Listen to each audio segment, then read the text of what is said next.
First, thanks for all the feedback and suggestions for improvements. We appreciate them. We have been working hard to fix the bugs and add new features.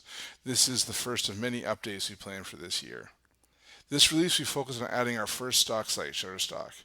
You can now link Photoloo account to Shutterstock and have your files automatically uploaded to Shutterstock with the rest of your social sites.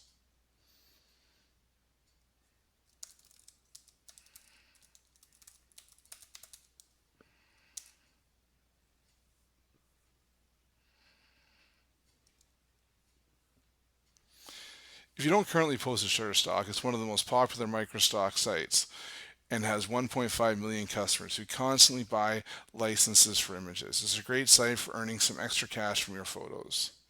Also, now when posting, you can choose which sites you want to post to.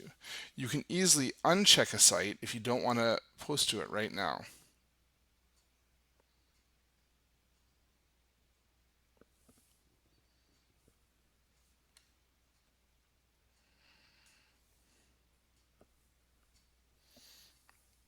After your first post, you can also easily upload to a site that hasn't been posted to yet, or repost if there's an error during the first upload.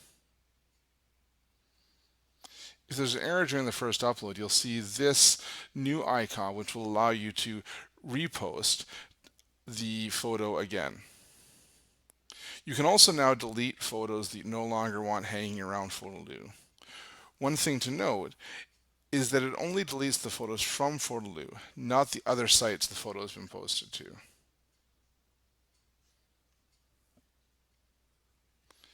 We also fixed a number of bugs in this release, so you will find the site more stable with less errors. We aren't anywhere near being done yet.